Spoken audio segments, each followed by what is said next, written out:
So Keoki, you were just talking about time spent with plants and listening to plants. Would you elaborate a little bit on that?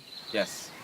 Um, as I shared before, time is a synonym for um, family.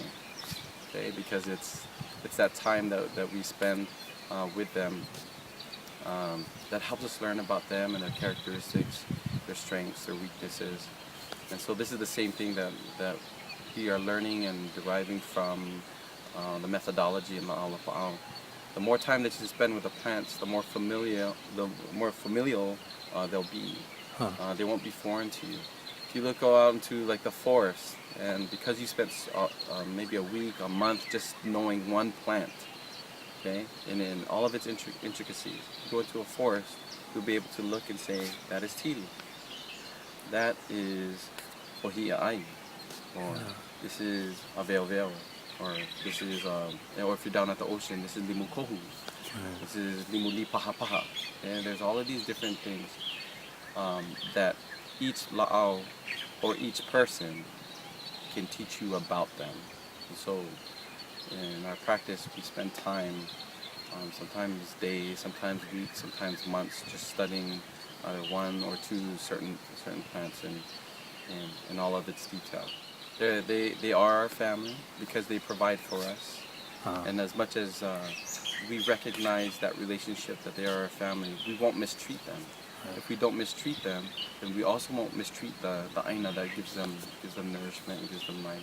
And that's the kind of like the aina perspective, the la'au perspective, the value and characteristic of aloha that we try to help people have within their hearts, so that they imbue that, so that they embrace it. Aloha is a powerful thing because it teaches us many different things, and especially the qualities that we need as practitioners, as herbalists, as healers. All life is valuable to everyone, and so what we're really looking at when we think about life, and I think what a lot of us forget about, and I share this with other people, we forget about the spirit. So it's not enough for us to think cognitively about all of the information before us, right? But we should also rely on intuition, on the spirit to help bring meaning to the things that we learn.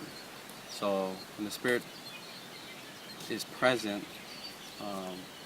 it is able to teach us the finer points of what we learn. It teaches us how to apply it. So I think that it's imperative for everyone involved in using plants, everyone from the medical field to that are doctors, that are practitioners, that are nurses, to our natural healers, from Ayurvedic to Chinese to Hawaiian. The spirit by far, and your relationship to your akua, to your God, is imperative. The closer you are to your akua, the easier it is to listen, to hear the spirit talk to you, to teach you. You develop intuition. Intuition puts you in the ballpark area of where you need to go. Okay? But a combination of this cognitive learning that you gain, in addition to the voice of the spirit, teaches you something even more finer than intuition, and that's discernment. So discernment tells you exactly the information that you need to know. It helps you to choose better the choices which you are looking for. I wanted to share this one last bit of information for you, and I really think that this will help a lot of us that are involved and engaged in learning more about the plants, but in life in general, about anything. And so this is my la'au, this is my remedy that I use all the time. And I call this the pala method. Pala, maka'olelo Hawaii in Hawaiian means ripe with fruition, ripe like it is ready to be picked off of the tree.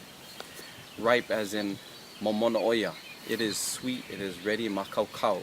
And so when we say ripe, we want to say that it is prepared. Okay, prepared and ready to be consumed or used. So when I break up what pala means, break it up in this way. P for pule. Pule as being an integral part in exercising your mana'o'i or your faith in your akua. So you pule always. So we got the letter P, letter A is to ask or ninau. Ninawele, yeah? Ask. You pule, you ask. The L is to ho'olohe, is to listen and learn. Because the Spirit will teach you when you pule, when you ask akua, that you will listen, and then in your listening you will learn what akua is teaching you. After you receive your pane or your answer, then the last letter A of pala is to act. Okay, so pule, ask, listen, learn, and act.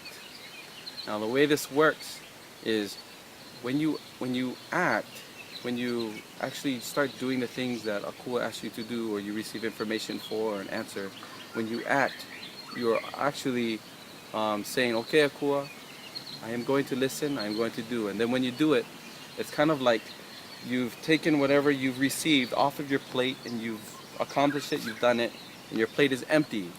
So your hands are empty, your heart is empty, your vessel is empty, you're ready to receive more. So my last mana'o with you folks, with a method that has worked for centuries for our people, and I've just kind of like thrown it in as an acronym, the pala way of actually receiving answers and helping you find direction. Mahalo.